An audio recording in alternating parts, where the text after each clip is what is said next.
PKM کو بھی آزما لیا ہے, کراچی نے پیپلز پارٹی کو بھی آزما لیا ہے. اب کی بار کراچی اب مسلم لیگ نون کے ساتھ کھڑا ہے اور کھڑا ہوگا, اس لیے کہ مسلم لیگ نون نے کراچی کو امن دیا اور مسلم لیگ نون ہی کراچی کو ترقی دے گی.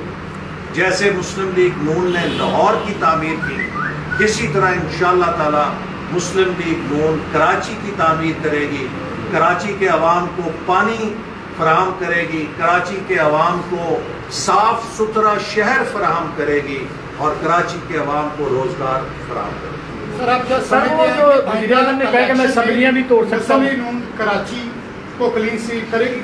مسلم لیگ نون اگلے الیکشن میں کراچی سے بھی جیتے گی اور سندھ کے اندر سے بھی جیتے گی. اندرون سندھ سے بھی انشاءاللہ تعالی مسلم لیگ نون کی آواز گونجے گی, کیونکہ اندرون سندھ کے عوام بھی اس ترقی کا خواب دیکھ رہے ہیں جو مسلم لیگ نون نے پنجاب میں کر کے دکھائی ہے. اندرون سندھ کے نوجوانوں کو بہترین تعلیم, بہترین صحت اور بہترین روزگار کے مواقع مسلم لیگ نون کے اکنامک پروگرام کے ذریعے ہی مل سکتا ہے. سر وزیر اعظم نے جو کہا ہے کہ میں اسمبلیاں بھی توڑ سکتا ہوں, اس کے حوالے سے یہ کیا یوں کرتا ہے؟ دیکھیے, وزیر اعظم میں کبھی اتنی ہمت نہیں ہوگی کہ وہ اسمبلیاں توڑ سکیں, کیونکہ انہیں معلوم ہے کہ جس دن انہوں نے اسمبلیاں توڑیں اس کے بعد ان کا احتساب ہوگا اور ان کو نیب کے سامنے پیش ہونا پڑے گا. ان کو چینی مافیا, آٹا مافیا, ڈرگز مافیا اور تیل مافیا اور BRT اور دیگر تمام سکینڈل جو PTI کے ہیں ان کے لیے انہیں بھی اسی طرح جواب دینا پڑے گا جیسے وہ جھوٹے کیسوں میں ہمیں جیلوں میں بھیجتے تھے. تو لہذا عمران صاحب کی تو پکنک لگی ہوئی ہے, وہ تو سرکاری پکنک کے اوپر ہیں, تو اپنی سرکاری پکنک کیوں ختم کریں گے؟ وہ حکمرانی نہیں کر رہے, فیصلے تو کہیں اور کسی کے اوپر بوجھ پڑا ہوا ہے. حکومت کا بوجھ تو کسی اور نے اٹھا رکھا ہے, اگر وہ نہ اٹھایا ہوتا تو پتہ نہیں آج کیا حال ہوتا. عمران صاحب تو دورے کرتے ہیں, پکنک کرتے ہیں, سرکاری جہازوں کو استعمال کرتے ہیں اور پروٹوکول انجوائے کرتے ہیں. بنی گالا سے PM آفس تک ہیلی کاپٹر کی جو ٹیکسی سروس ہے 60 پیسے فی کلومیٹر کی, اس کی سیر کرتے ہیں. تو ان کا تو یہی کام ہے. سر آپ کا نام بھی ECL میں ڈالنے کا فیصلہ کیا گیا ہے, اور سر سیکنڈلی یہ چیز کہ مسلم لیگ نون کے ساتھ PTI کے کچھ MLA اور MPA روابط میں ہیں, اور نیکسٹ الیکشن میں کیا وہ جو اگر لوگ آتے ہیں تو کیا مسلم لیگ نون ان کو ٹکٹ جاری کرے گی؟ سر آپ کے پاسپورٹ کا ایشو جو تھا وہ دیکھیے, میرا پاسپورٹ پہلے ہی نیب نے اپنی تحویل میں رکھا ہوا ہے اور پاسپورٹ کے بغیر کوئی بیرون ملک نہیں جا سکتا. تو اب جو ECL پہ نام ڈالنا ہے مجھے نہیں سمجھ آئی کہ اس کا کیا مقصد ہے. میں نے تو پوچھا ہے کہ نالائکوں کہیں میرا پاسپورٹ تو نہیں گم کر دیا جو اب ECL